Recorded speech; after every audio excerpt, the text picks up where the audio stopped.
Kubaliana jameni, hapa Kakamega yenu hii tumekubaliana vile vile na county government. Wao watatusaidia kujenga. Kama kuna hospitali yoyote hapa Kakamega ambayo Kakamega yote hata Malava, kama kuna hospitali yote wanahitaji equipment, serikali ya Kenya, mimi niko tayari kuwawekea equipment ya kisasa katika hospitali yenu. Na nimesikia yenu ya Malava hapa inahitaji equipment. Namna hiyo, nataka bwana deputy governor upange, kwa sababu wewe ndio uko hapa kwa niaba ya governor. Mpange maneno ya hiyo, mnipatie orodha ya zile equipment zinahitajika, ndio tuweke hawa wananchi wawache kusafiri kwenda kutafuta matibabu mbali, tuwe na matibabu ya kutosha hapa Kakamega. Tumekubaliana jameni? Tumekubaliana? Mimi vile vile nataka niwaeleze. Tuko na kampuni yetu hapa ya Mumias ya mambo ya sukari. Tunaelewana? Kuna watu wanaendesha propaganda ya kwamba hiyo kampuni itauzwa. Itauzwa na nani? Mimi nikiwa wapi? Hawa viongozi wakiwa wapi? Hakuna kampuni hapa inauzwa. Hakuna kampuni inauzwa yoyote katika Kenya. Mimi nataka niwaambie ile mambo ya privatization tumeifutilia mbali. Hatutaki kugombana na wananchi hapa kuhusu ancestral land, sijui shamba ilikuwa ya nani. Shamba itaendelea kuwa ya watu wa Kakamega, ile ya Nzoia itaendelea kuwa ya watu wa Bungoma. Ile kazi lazima tukubaliane, na mimi nilisimama mbele yenu na niliwaahidi, and I intend to keep my commitment and my promise. Mimi niliwaambia hii mambo ya sukari hapa tutaibadilisha.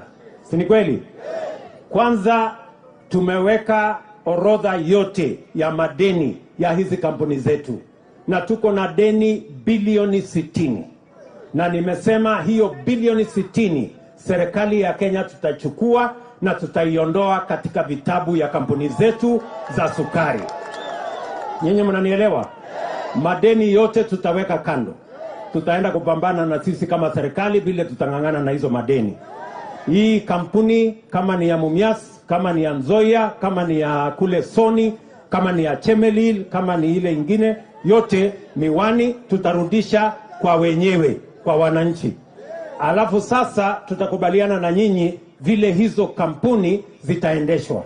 Tunaelewana? Vile imekuwa ikiendeshwa haiwezi kuendelea hivyo. Kwa sababu mimi nauliza nyinyi, hata kama hatuna akili, kampuni ya private ya Butali hapa, kampuni ya West Kenya hapa inaendelea bila madeni. Hawana nucleus hata eka moja. Kampuni ya Mumias ambayo iko na nucleus eka 15,000. Kampuni ya Nzoia iko na nucleus eka 10,000. Haina pesa, inaendeshwa kwa madeni. Kwani ni ujinga kiasi gani hiyo? Kampuni yenye haina nucleus hata eka moja inafanya profit. Kampuni yenye iko na 10,000, 15,000 acres ya nucleus land ati tunaambiwa ati iko na madeni. Sio ni ukumbavu? Sasa hiyo ukumbavu tutaondoa.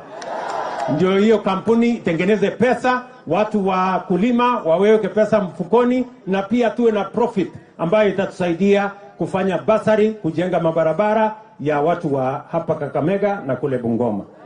Tunaelewana jameni? Na nimeitisha mkutano kati ya waziri wa kilimo na governors wetu. Nimeitisha mkutano mwingine kati ya waziri wa kilimo na wabunge wetu.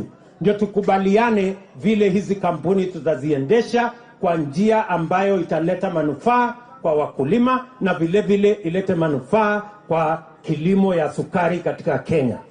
Tumekubaliana jameni? Tumekubaliana? Tumesikia kutoka kwangu? Hakuna kampuni ya umma inauzwa. Waulile? Tumekubaliana? Tumekubaliana?